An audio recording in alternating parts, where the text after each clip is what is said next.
Absolutely no idea why I couldn't hear any audio on that intro. This is Heart Standard. I am Craig Cairns, and welcome to everybody. We're going to be previewing this Sunday's game against Aberdeen.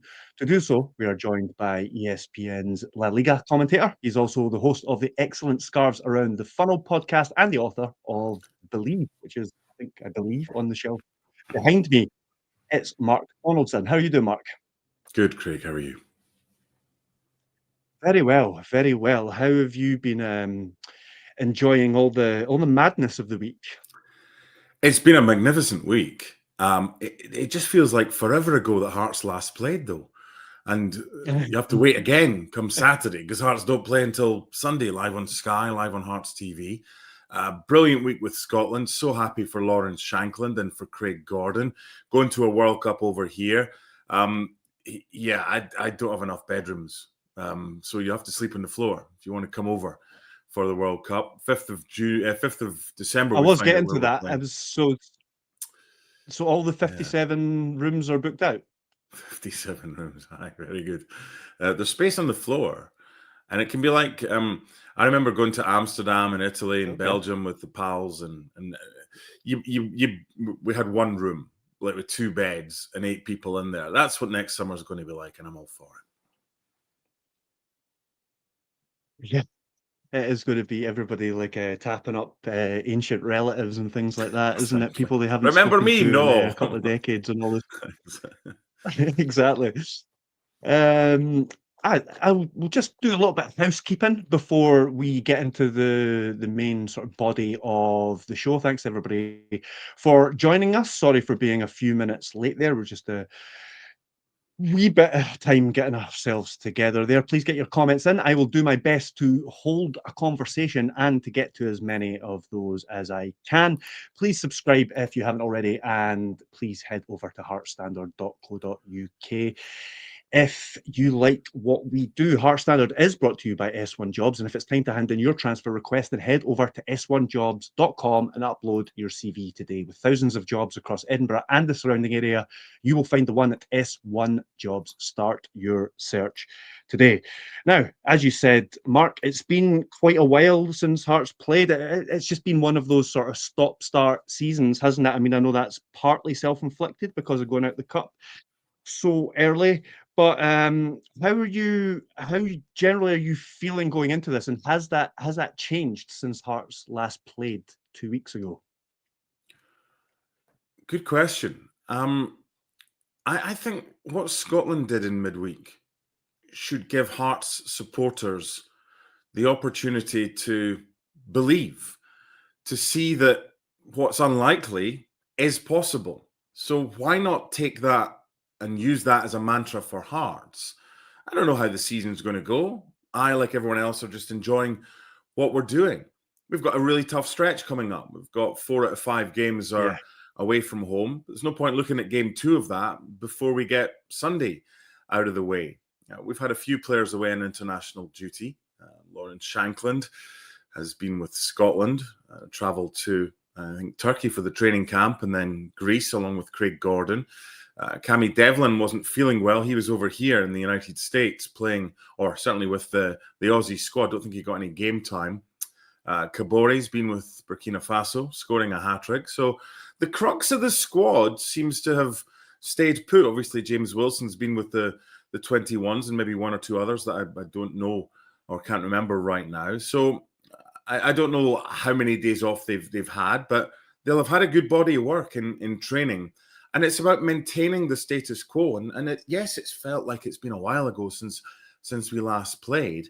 But from a fan's perspective, Scotland showed that anything's possible. So why shouldn't we believe? And from a Hearts player's perspective, just keep the momentum going. Tough game against Aberdeen, but they've all been tough so far and we've found a way. So why can't we find a way this Sunday?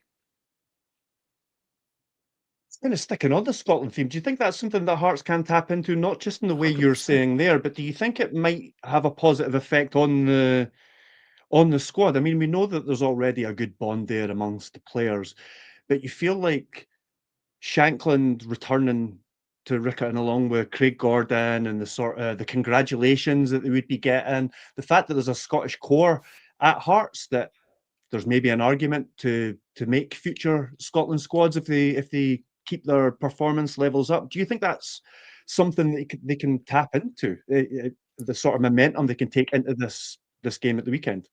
Hugely, and now they've basically got an audition. And Lawrence Shankland hasn't been in all these squads. He's missed out on a few, but he got back into this squad because of his form with Hearts. And he said after the game, the incentive's massive now to do well for my club so I can get into my country squad for the World Cup. There's going to be injuries as well. We hope there aren't, but there will be. So what if an Andy Robertson picked up an injury or a Kieran Tierney picked up another injury? If you're Harry Milne, you've got to be saying to yourself, what a chance I've got to play as best I can for my club to see if my country can take notice. Would he be on the plane right now if the squad was picked? No. But if injuries come along, weird things happen. Stuart Finlay, Craig Halkett. I mean, Grant Hanley, he does what Grant Hanley does. He gives his best. We've got better centre-backs than him. Now, what we do have is we have a manager who's very loyal, and I totally get that. And that's the reason why Scotland are going to the World Cup, because the players want to play for him. But if things happen, and Craig Halkett's still playing, obviously suspended this weekend, to the ability that he's been showing so far and scoring goals, make it so that Steve Clarke has to have a look at you and then decide, you know what? Finlay, left-footed centre-back, might be a backup for Scott McKenna. Craig Halkett might be a backup for John Souttar. I'd take Halkett over Souttar, but that's not the way it works for Steve Clarke. So there's huge incentive for any non-capped Scots, as well as Craig Gordon and Lawrence Shankland, to try and get into the team in Craig's mind, or to try and keep doing well for Lawrence's mind. And it could be a huge thing for Hearts, Scotland qualifying for the World Cup. Yeah, going by Kieran Tierney's heroics, and Harry Milne might have a shout at playing it right back or something like that. Who knows? You mentioned Shankland there. Let's start on. Well, as Alistair Houston says here, did I bring up the wrong one? Or these move as the new ones come in. It's time to break our Pittodrie hoodoo. Now let's have a look at who we think will be in the starting 11. Trying to do that, and sticking with the theme of Shankland, I think we're probably going to be in agreement, and I think this seems to be McInnes' thinking for most of the matches, is that if it's a front two, it's Lawrence Shankland and another. I suppose it's a double-pronged question again. Do you if it's a two, do you think it'll be a two? If so, Kabore or Braga? Or do you think there's a chance of the three starting again? Kabore won't start. I'm pretty confident in that. He's travelled a fair distance. He's come back. And Derek McInnes said after the Dundee United game, while it looked great for fans on paper to go with four attackers, the likelihood is that ain't going to happen at Pittodrie. So somebody's missing out. And for me, it's Kabore. And you can bring him on, fine. It's three attackers either playing as a two with one coming from the wide or coming from the 10 position, or it's one up top with two, Braga and Kizaridis, alongside of Shankland. Because as I said on Scarves Around the Funnel this week with Laurie Dunsire, he's got options. He can play a 4-4-2, or he can match up and go a 3-4-3 against Aberdeen.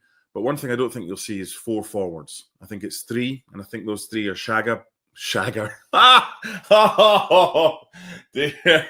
Wow. Thank God I didn't say that on ESPN. No disrespect to Hearts standard, but wow. I've just combined it's fine. We welcome that kind of stuff. Oh my goodness. Shankland and Braga hopefully they don't become a couple for Shagger. Oh dear. I'm sorry. That's up there with Brian McLaughlin of the BBC calling Danny Amankwa Danny Amawanka live on TV as well. These things happen. We've got a little thing that says live in the top corner of your screen right now. I apologize for that. It's not as bad as dropping an F-bomb when you realize you've got a 14-year-old guest on Scarves Around the Funnel last week, and then you think, oops, what have I done? Yeah, Shankland, Braga, two separate players, and Kizaridis is the three attackers I think Hearts will play.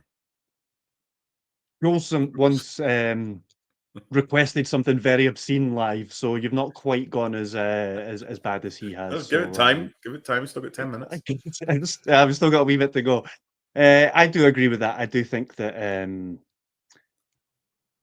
it will probably be a front two again. I think there might be a big changes behind that, but I think he'll probably go back to the front two of Shankland and Braga. And as Mark Bell says here, I feel we can't drop Braga. He gives us so much energy and flair up top. Don't tinker too much, Des. And I think if, like, nothing against Kabore, I mean, he's clearly scoring a lot of goals for club and country. Well, few chances that he's getting at club level. But Shankland and Braga's the in-form strike partnership at the moment, isn't it? They've got a relationship, haven't they? Aye, exactly. And then what happens behind that? Yeah, I mean, we'll jump back because I don't think we're going to be able to just work our way back through the team. I think we might see the return of a back three. I don't think it's to do with Halkett being out. I think Hearts have got defenders that can come in like for like and play in a back four without Halkett there.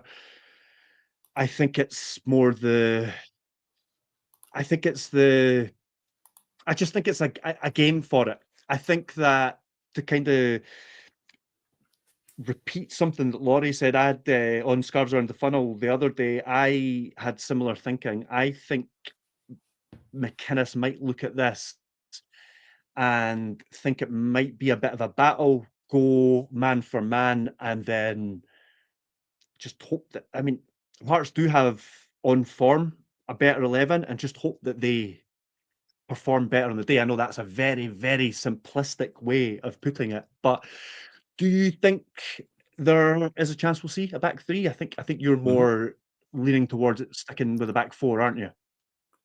I think he will stick with a back four, but I definitely think there's a chance of a back three. I'm just looking right now at the team he played against Aberdeen on the first game of the season, and it was a 3-5-2. Finlay was the left centre back, Halkett in the middle, and Frankie Kent was the right centre back. Borchgrevink played on one side, Milne on the other, Spittle, Devlin, and McEntee, and then Braga and Shankland. So I think it might be a more adventurous version of that if he elects to go with a back three. But he's got options, and he said there might be one or two things he might change, and he'll keep Aberdeen guessing. And I think that's the right way. But we have a situation whereby A, our right side isn't great, but B, we still have options to play 3-4-3 or 3-4-1-2 or a 4-4-2 or a 4-3-3. We have the players to do so.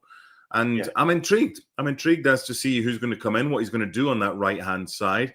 Does Frankie Kent come back into the side after not playing much? I think if he does, as I said on Scarves Around the Funnel, you'd probably play Steinvender alongside him, whether it's as a centre-back and a right centre-back or a right centre-back and a right back. So we'll wait and see, but he's got options, and that's maybe sometimes something we haven't had on too many occasions in recent years when we've gone to Pittodrie. Would you like to see, I'm sure you'd appreciate a commentator's curse. Mark, do you want to see a commentator's curse from the comments? Yes.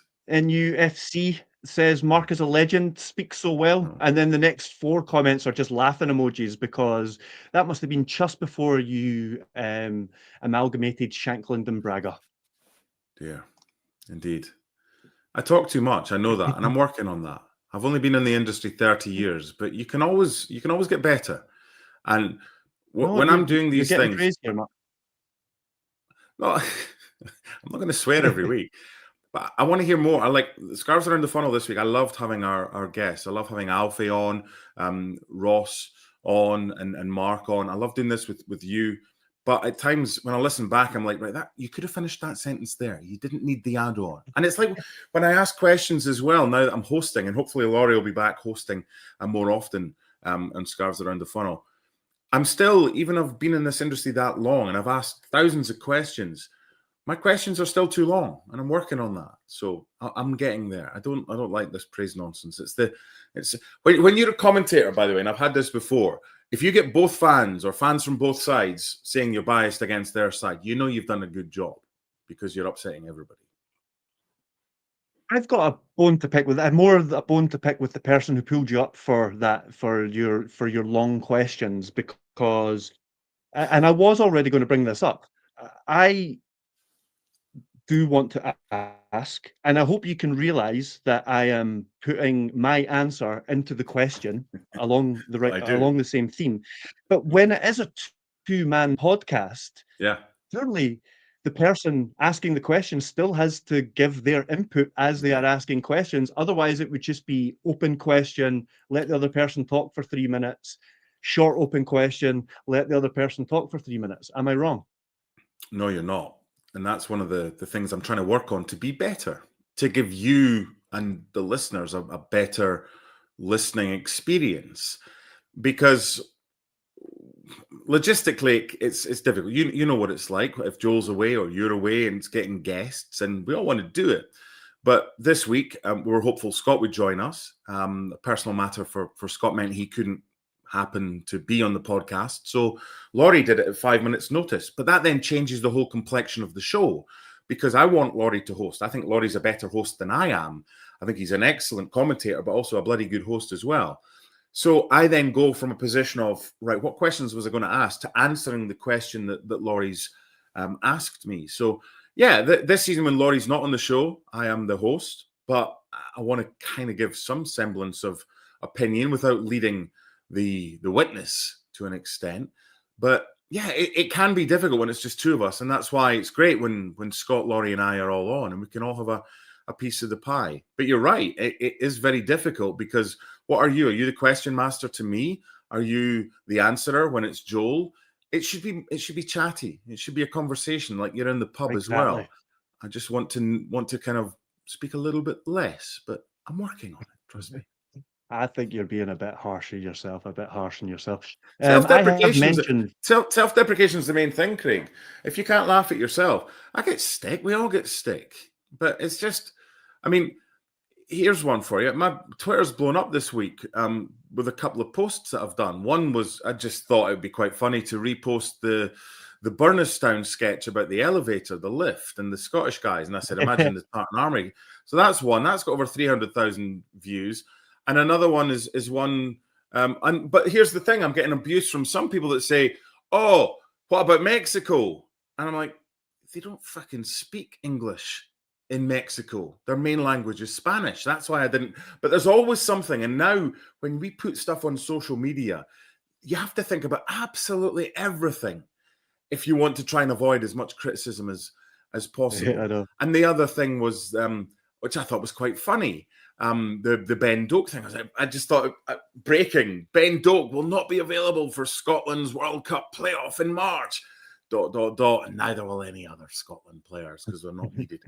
Then you get a picture and you're like, oh, if people are going to take offence that I'm having a veiled dig at Ben Doak being injured, just like, come on. Why can't everyone just be not nice, because social media is not like that, but be understanding that not everything has an ulterior motive behind it. This, to get back on topic, is a common theme, Mark. The right back area. And Mark Bell says here, after he speaks about Braga, he says right back is a question mark for me, though. And this is where I'm actually a little bit terrified of doing the predicted 11 tomorrow, because I just can't settle on anything. For some reason, I'm set on it being a back three, but then I just can't settle on who's going to fit in within that. I think it might be, if it is a back three, I think Steinbender might play the right side of centre back, and then I think it'll be Kent, maybe even McCart in the centre. And I think it will be Kent, but I think just with McCart being a little bit, he's been fitter for longer, I suppose is what I'm trying to say. He's more of a left-sided player, though. He is, yeah, but I think he came on in the centre. There's a couple of games he's come on in the middle of the back three. So, but it does raise the question of right back again.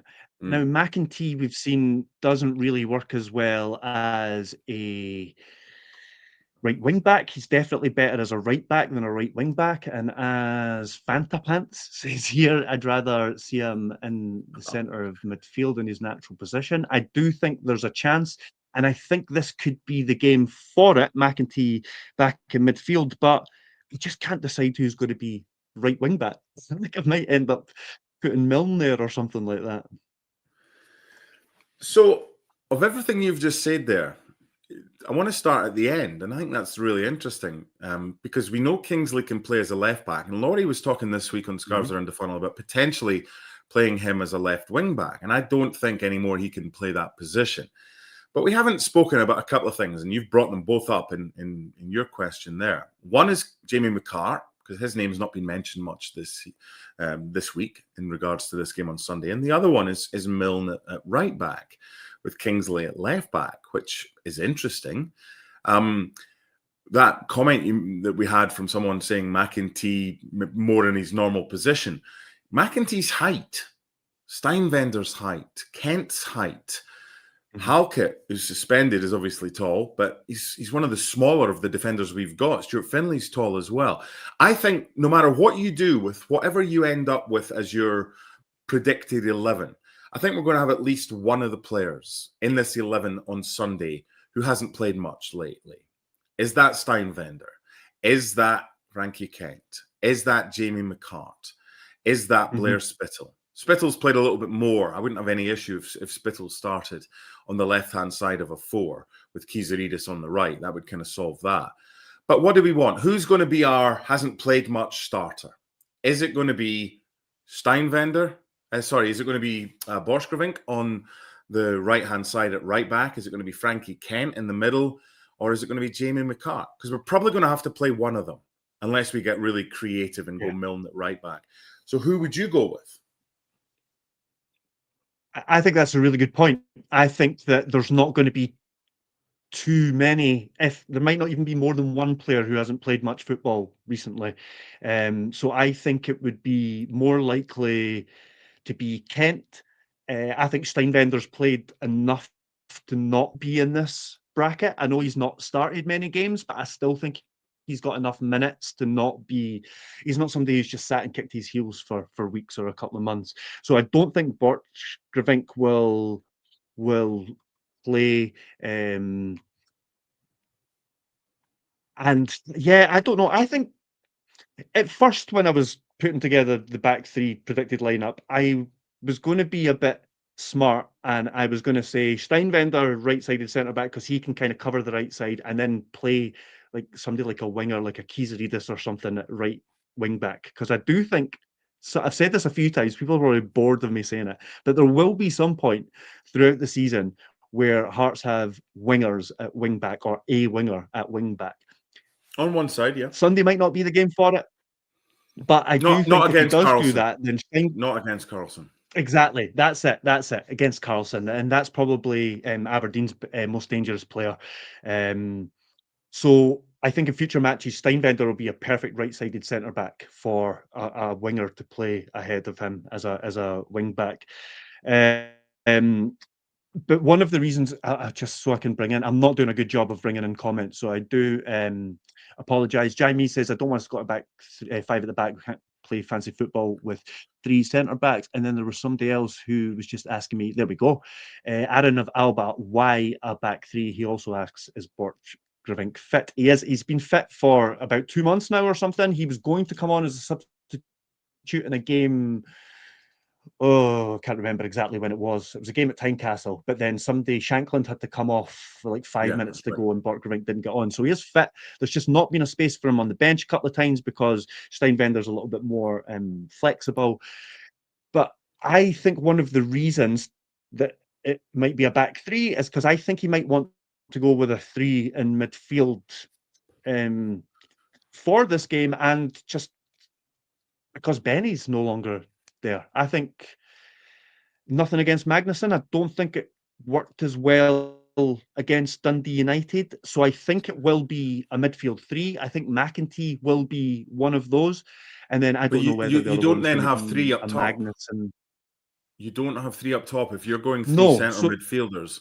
So who are you leaving out here? Because we've just spoken about Braga, Shankland, and Kizaridis. You can't have those 3 with 3 central midfielders with 3 centre backs.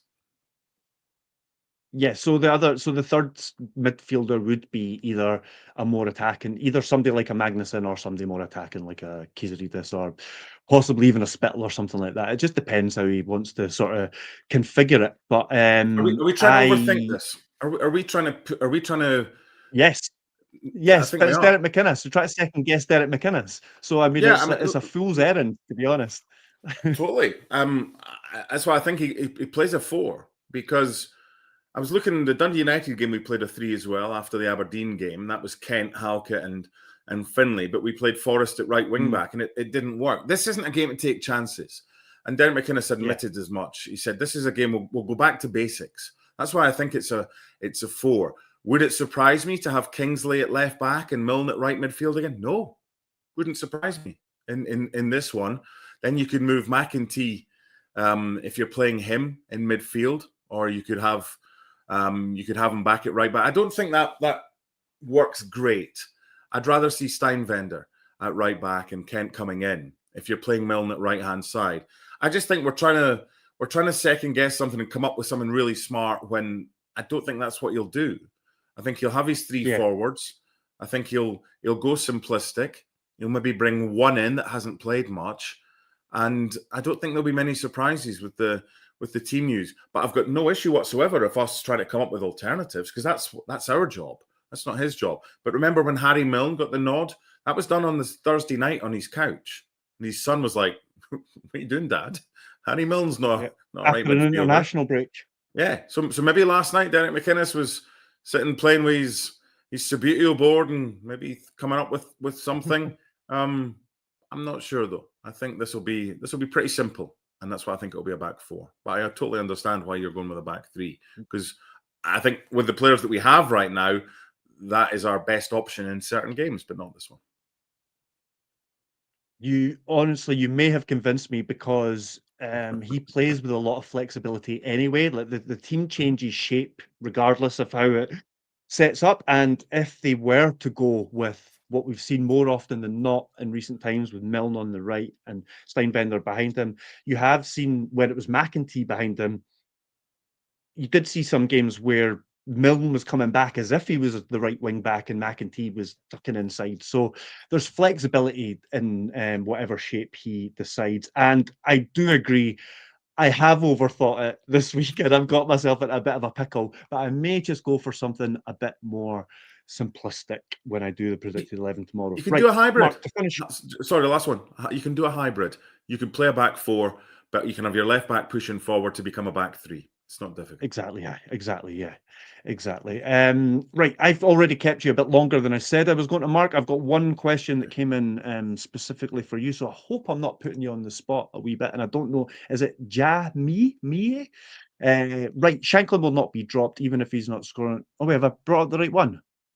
I have not brought up the right one. This is a disaster. Here we go. It's from the same person, and it begins, "Can you ask Mark?" There was a clue right at the beginning of it. I want his honest opinion. If Hearts are to win the league, what needs to happen in the next 4 to 5 games? How many points are we needing to be in front or behind Celtic come January to compete? And do we look at bringing in 1 to 2 million, I'm guessing, pound players to keep the gap as little or as much if in front? There's a lot in that, Mark. I'll take the first bit first. We did a deal or no deal on loan banker from Scarves Around the Funnel this week, and I offered Laurie 9 points from these 5 games. 4 of them are away from home, with the caveat that we don't lose to Celtic. So 2 wins and 3 draws, one of which is against Celtic. And we both thought that was decent. That was decent return. I would have liked more. Scott McIntosh would probably not have taken that. But I think if we can get through this period, if we can get to Christmas still ahead, that'll then give us huge hope. Because I don't think we catch Celtic once Celtic overtake us if they do. I think that's going to be very difficult. With regards to the 1 to 2 million pound players, got to be careful with this, because there's speculating to accumulate, but there's also spend within your means and do what you do. We've got a structure with Jamestown Analytics, and we bring in players that we bring in for the money that we bring in. Look what happened when Celtic tried to get a wee bit smart. Arne Engels came in, 11 million. They spent money on players that they weren't spending before, and they're not going to get that back now. They spent 9 million on Adam Ida and sold him for less than that. So if you've got a market that you're comfortable in working in, of which Hearts are, and it's the market for free transfers or those out of contract and maybe up to, and I'm not including Aju in that market, Because I think, was just someone that came about and was just a no-brainer. And however it was funded, whoever's paying for it or whatever, that's not the market I think Hearts will be in going forward to the same extent. I think you'll get a lot more of kind of $500,000, $250,000, maybe up to $750,000. And only if it's special talents that they think they can immediately get $5 million for a player they've bought for 1.7 will they do so. So I don't see Hearts spending huge amounts in the January transfer window. I think they will strengthen the squad.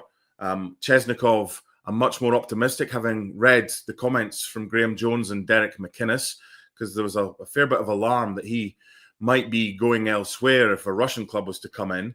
And just something I wanted to add on to the back of the comments I made on Scarves Around the Funnel. I was speaking to a friend of mine who's high up in an agency business, and he was saying a pre-contract can be bought out easily, not even necessarily bought out. It's basically a verbal, a written way of kind of saying, yeah, I'll come and you'll sign a contract. But Laurie was right. He was talking about Richie Britton many years ago. You can get out of them. I remember that, yeah. So that was pleasing to hear. So I don't think we'll go for lots of £2 million players, because we haven't budgeted for that. We then do that depending on success. But I think we'll strengthen. We might add an extra one if we're competing with Celtic, but I don't think we'll be paying 2 million again, €2 million, which is about 1.7 million pounds, like we did for Ajew. I don't think we'll do that very often, because we'll have other targets. That's the area we're working. We know all these players in that financial range. Going to the next level, we haven't got a scope for that yet. That might be something we have to do, though. Yeah, and just to add to that, I think I agree. I don't think there will be, regardless of the state of play, I don't think there will be huge amounts of money thrown about in January. And I think that hopefully, if Hearts have got their summer recruitment right, then they have still to strengthen the first team from who's in the squad and who's not getting game time. So your likes of Magnusson, Kurjota, Ajew, a few of these guys, Hearts, hopefully, when the time comes where they need reinforcements, they should already be there within the squad and integrated.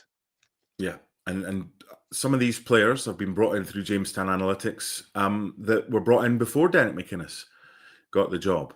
And as we said on our podcast, when we knew that Derek McInnes was going to be the manager, and there were players that Hearts had identified, he got the final say on several of these players. He got the final say on Kizaridis and liked what he saw.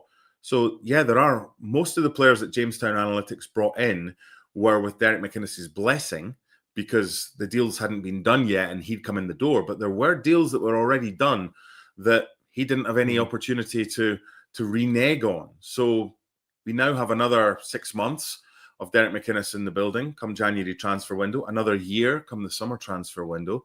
And then Derek McInnes can basically say, this is what I want. Yes, no, yes, no. And he'll have full scope. One of them might be a right back.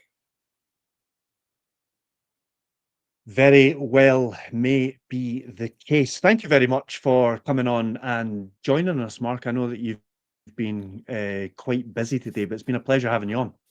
Thank you. Appreciate it. Anytime. And thank you to everybody for joining us. Sorry I didn't get to many of the comments. There were loads, and as I said, had to be nice to our guest and keep his attention, so I couldn't do too much reading as we were chatting there. We will be back just after the game on Sunday, and then we'll be back with all our usual nonsense after that. We will see you